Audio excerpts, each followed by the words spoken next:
Hi guys, welcome to our daily encounter. Psalm 42 contains some pretty inspirational words, especially in the beginning when it says, "As the deer pants for the water brooks, so my soul pants for you, O God. My soul thirsts for God, for the living God. When shall I come and appear before God?" Really good spiritual sentiment here. The psalmist here basically expressing a desire for God, a deep thirst for the Lord. And he's imagining a deer that's out panting for water, maybe in a place where there's not much water, where water is scarce, and the deer's panting and searching and longing for the brooks of water. So this psalmist was longing for the presence of God and longing for the living God.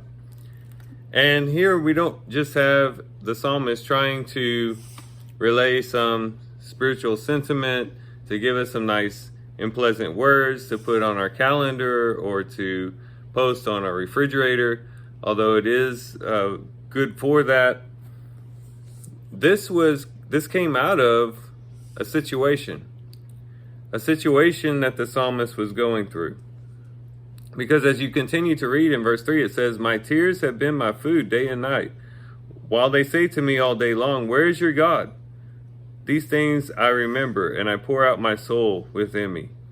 And then he goes on in verse 5, "Why are you in despair, O my soul? And why have you become disturbed within me?"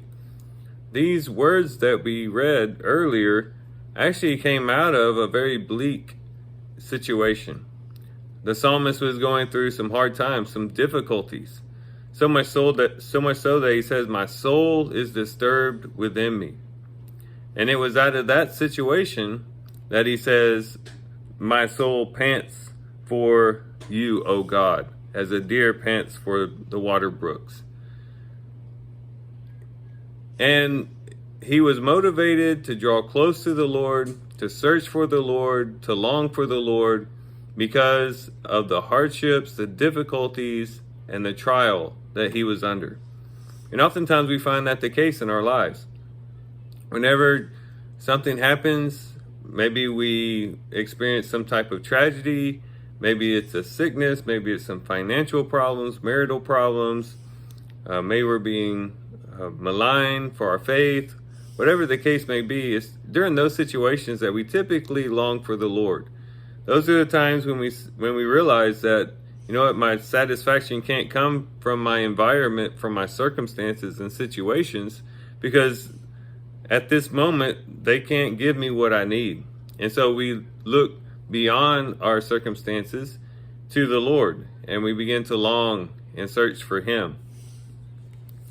And this becomes common with those who have a relationship with the Lord.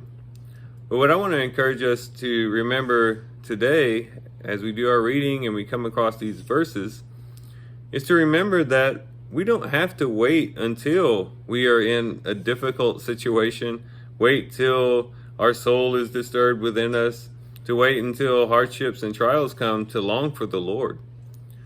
We can do that each and every day. And one of the ways that we can do it is by looking at the world around us and recognizing the fact that this world cannot truly satisfy us. It's true that sometimes, and maybe in some cases all the time, or most of the time, the world does give us maybe some comforts, some pleasures here and there. They might be able to offer us a few things that makes us happy temporarily. But really, absolutely, and ultimately, the world can't truly satisfy. And if we can have that disposition within, that viewpoint, to where we know that this world doesn't truly satisfy, it will allow us to be positioned in such a way that we will long for the Lord. Just as much as a person who probably is going through a hard time, a difficulty. And so whether we find ourselves in a place, a hard place, a place of dryness and difficulty, or we find ourselves in the good times when everything's going right and when life is pleasant. In either case, we should be able to look to the Lord and see, ultimately He is our satisfaction. He is truly the one who can quench the thirst within. And each and every day we should wake up thirsting for the Lord, longing to walk in close fellowship with the Lord and communion with the Lord, seeking His presence and desiring Him each and every moment of the day.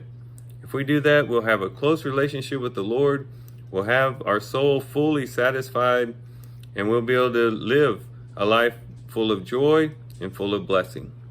So with that, guys, I do thank you for watching the video today. I hope you guys have a great day. Love you guys. God bless.